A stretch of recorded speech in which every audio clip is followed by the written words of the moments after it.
Hello my dear student, board exam solution में आपका स्वागत है।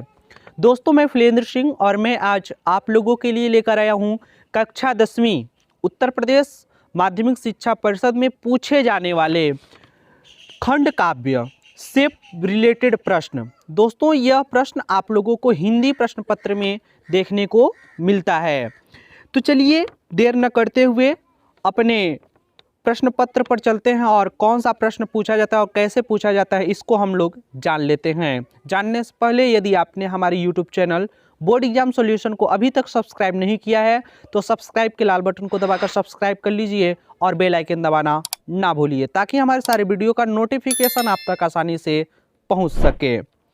दोस्तों, यदि आपने इस वीडियो को अभी तक लाइक नहीं किया है तो वीडियो को लाइक कर दीजिए और अपने फ्रेंड तक शेयर जरूर कर दीजिए।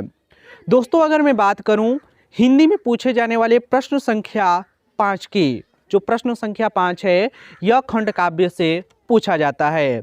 जो हमारा खंड काव्य रहता है, खंड काव्य से रिलेटेड प्रश्न रहता है, यह प्रश्न के लिए आप लोगों को 3 नंबर निर्धारित किया गया है। 3 नंबर में आपको 2 प्रश्न दिए जाएंगे, दोनों में से किन्हीं एक का उत्तर लिखना होता है। तो दोस्तों चलिए हम लोग देख लेते हैं किस प्रकार से क्वेश्चन दिए जाते हैं। क्वेश्चन बनता है कि अपने पठित खंड काव्य के आधार पर निम्नलिखित प्रश्नों का उत्तर दीजिए। तो दोस्तों, अगर मैं बात करूं आज जो कि अग्रपूजा है, अग्रपूजा के लिए जो निर्धारित जिला है वह है प्रयागराज, आजमगढ़ और मथुरा। यदि आप इस जिले में अध्ययन कर रहे हैं तो आपको अग्रपूजा, जो कि पंडित राम बहोरी शुक्ल द्वारा लिखित खंड काव्य है, इसे आप लोगों को पढ़ना होगा, अच्छे से याद करना होगा। दोस्तों, इसमें जो सर्गों की संख्या है, कितने सर्ग हैं, अगर इसकी सर्ग की बात करें तो कुल सर्ग की संख्या 6 है। उसमें पूछ लिया जाता है कि अग्रपूजा का कथानक लिखिए। तो अगर कथानक लिखने के लिए दिया जाता है तो आप पूरे कहानी को संक्षेप में लिख दीजिएगा। इसमें अगर मैं इम्पोर्टेंट क्वेश्चन की बात करूं, जो इम्पोर्टेंट क्वेश्चन है इसमें अग्रपूजा में पूछा जाता है कि अग्रपूजा खंड काव्य पर आधारित किन्हीं प्रमुख पात्र का चरित्र चित्रण लिखिए।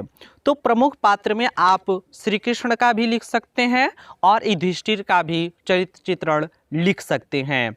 इसके बाद में अगर क्वेश्चन को घुमा देता है, अगर पूछ लिया जाता है कि अग्रपूजा के आधार पर श्री कृष्ण का चरित्र चित्रण लिखिए, तो आप लोगों को सीधा कुछ नहीं करना है, सिर्फ श्री कृष्ण का चरित्र चित्रण लिख देना है।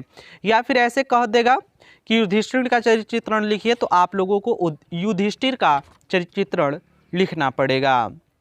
इसी के साथ मिलते हैं अगले वीडियो में, तब तक के लिए जय हिंद।